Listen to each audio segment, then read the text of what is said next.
স্নান করে নিয়ে মন্দিরে আগে ফোঁটা দিয়ে তারপর ঘরের সামনে ফোঁটা দিচ্ছে। আর আমিও মার সাথে সাথে স্নান করিয়ে নিয়ে মার পিছন পিছন ঘুরছি শাঁখ বাজিয়ে বাজিয়ে। বিয়ের আগে যেমন করতাম, আর আজকে সুযোগ পেয়েছি, বিয়ের পর মানে আজকে সুযোগ পেয়েছি মার পিছনে এরকমই ঘোরার। যাই হোক, ভীষণ মজা লাগছে। সকালবেলা এই সকাল না, ভোরের 4টের সময় উঠেছি আমি, আর মা তার আগে উঠেছে। আর এখানে দেখো স্নান করে আমি একটা শাড়ি পরে নিয়েছি। চুলটা ঝাড়ার সময় পাইনি, মা বললো ফোঁটাটা দিয়ে আসে তারপরে চুলটা ঝেড়ে নিস। রোহিত এখানে উঠেছে, কলগেট খুঁড়ছে, ও ব্রাশ করবে বলে। মা তারপরে রান্নাঘরে ফোঁটাটা দিয়ে নিল, ঘরের সামনে ফোঁটা দিয়ে রান্নাঘরে ফোঁটা দিয়ে নিল। তারপর আমরা যাচ্ছি দিদিদের মন্দিরে ফোঁটা দিতে। বড় দেখো চারদিকে অন্ধকার, আর পুরো চারদিকে অন্ধকার, কিন্তু সবার বাড়ি আলো জ্বলছে বলে ভীষণ ভালো লাগছে, ছোট্ট ছোট্ট আলো দেখা যাচ্ছে। দিদিদের মন্দিরে চলে এসছে, মা এখানে ফোঁটা দিচ্ছে, আর এখানে আর একটা বৌমা আছে আর দিদি আছে। আর এটা হলো শীতলা মা, শীতলা মার মন্দিরেতে চলে এসছি, এসে মা ফোঁটা দিচ্ছে। যাই হোক, এখানে ভীষণ মজা লাগছে, কিন্তু ভোরে বেলাবেলা উঠে ফোঁটা দেওয়া মার সাথে সাথে ও শ্বশুরবাড়িতেও দিই।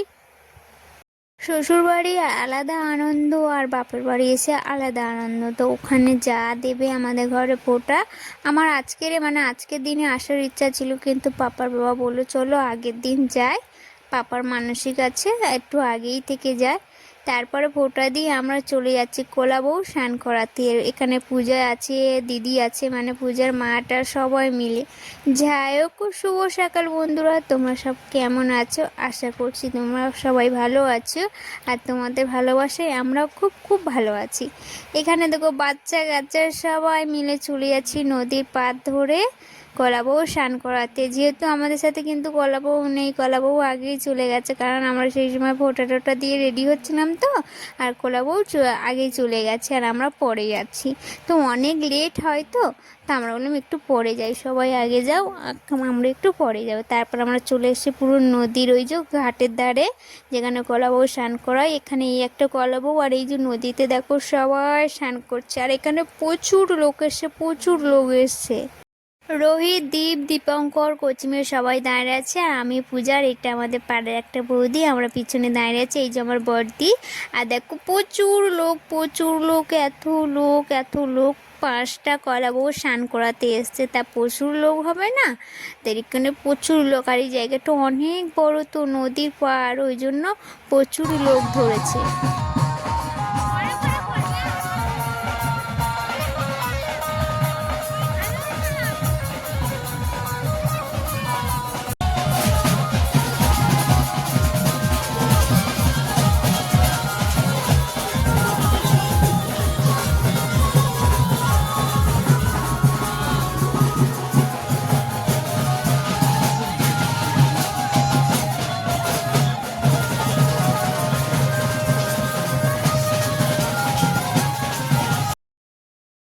কলাবউকে তেল, হলুদ, সিঁদুর মাখিয়ে আমরাও নিজেরা সিঁদুর মেখে স্নান করে এখন বাড়ির দিকে চলে যাচ্ছি। আমরা সবাই চলে যাচ্ছি একসাথে, ওদিক থেকে লোক যাচ্ছে, এদিক থেকে লোক যাচ্ছে, তো আমি পূজা আমরা সবাই একসাথে বাড়ি চলে যাচ্ছি। আর ভীষণ মজা হয়েছে, বিয়ের কত বছর পরে এই যেন কলাবউ স্নান করাতে আবার আসতে যেতে পেরেছি। আর বিয়ের আগে আসতাম, তখন যে সিঁদুর, তেল, হলুদ এগুলো আর কি মাখাতে পারতাম না, শুধু স্নান করতাম নদীর জলে স্নান করেই বাড়ি চলে আসতাম। বাড়িতে এসে দেখছি পাপার বাবা এখানে মাছ ধরছে। মা আর আমি খাবো না, মা আর আমি সেই অষ্টমী দিন থেকে না, ষষ্ঠী দিন থেকে মা আর আমি নিরামিষই খাচ্ছি। আর জামাই আর কি নিরামিষই খাবে, তো জামাই এখানে মাছ ধরছে, পাপা আছে, দীপু আছে, পাপার বাবা আছে, আর বৌদি ঘাটে কি করছিল, তো মাছ ধরছিল, ধরে দুপুরে খাওয়া দাওয়া করে বিকালে এখন দেখুন পাপা, দীপু, দীপ, পাপার বাবা আর আমার দাদা মিলে ঠাকুর দেখাতে নিয়ে যাচ্ছে। ও দেখে বললো চলো একটু ঠাকুর দেখে নিয়ে আসি, আর কাছাকাছি তো বেশি দূরেতে না, তাই এখানে সবাই মিলে ঠাকুর দেখতে যাচ্ছিলো। আমি আর যাইনি, বলছি না আমরা যাব না, আমরা পরে যাবো। আর এরা খুব কান্নাকাটি করছিল, তার জন্য এদিকে নিয়ে যাচ্ছি। পাপাকে টাটা দিলাম, পাপা আমাকে টাটা দিয়ে দিল। আর দাদা এখানে বললো তুই চল। আমি বলছি না, যাবো না, তোরা যা, মন্দিরে অনেক কাজ আছে। আর এই যে মা মন্দিরে চলে এসছে, মার সাথে সাথে আমিও মন্দিরে চলে এসেছি, কারণ আমাদের মন্দিরে আজকে একটু লুট দেয়া হবে। তার জন্য কালকে ওই যে পাপার মানসিক চুকাতে যাওয়া হবে না অষ্টমী মন্দিরে, মানে দুর্গাতলায়, আর তার জন্য মা আজকের মন্দিরে একটু লুট দিয়ে দিচ্ছিল। আর এখানে ছোট ছোট বাচ্চারা সব ভর্তি, আর পাপারও ঠাকুর দেখে চলে এসছে। মা এখানে লুটটা দিয়ে দিল। আর যে সকালবেলা যে দেখালাম শীতলা মন্দির আছে, মন্দিরে গেছিলাম, ওখানেও একটু লুট দিয়ে আসা হয়েছে।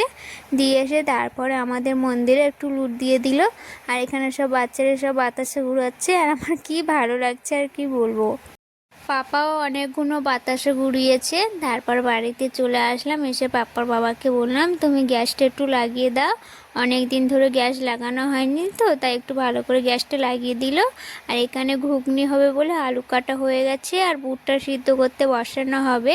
আর এখানে বুট আলু সিদ্ধ করা হয়ে গেছে, তরকারি বসাবো বলে কড়াতে তেল দিয়ে দিয়েছি, আর একটু জিরে দিয়ে দিয়েছি, শুকনো লঙ্কা তেজপাতা দিয়েছি। তরকারিটা করে নিয়ে তারপরে রুটি করব।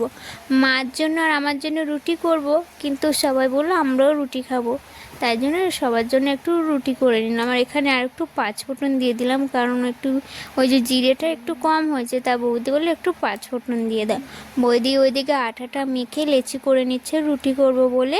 আর এখানে বৌদি লেচি কেটে গোল গোল করে নিয়েছে, আর রুটিটা এক এক করে ভেজে নেবো। আর এই যে ঘুগনির তরকারিটা হয়ে গেছে।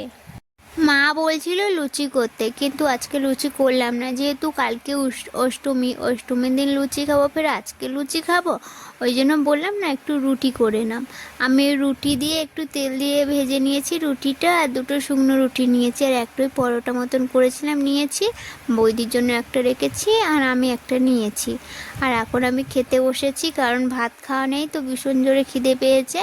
তা আমি এখানে ঘুগনি আর রুটি খেয়ে নিচ্ছি। আর পাপার বাবা খাবে ভাত, ওর জন্য ভাত আছে, ওরা সবাই ভাত খাবে, মা আমি বাবা বৌদি রুটি খাবো। আর যাই হোক আমি খাওয়া শুরু করে দিয়েছি। যাই হোক সন্ধ্যা আমি রুটি তরকারি খেয়ে নিই। তোমরা আমার ভিডিওটা দেখো, আর ভিডিওটা ভালো লাগলে অবশ্যই আমার পাশে থেকো। আমি ভিডিওটা এখানে শেষ করছি, টাটা।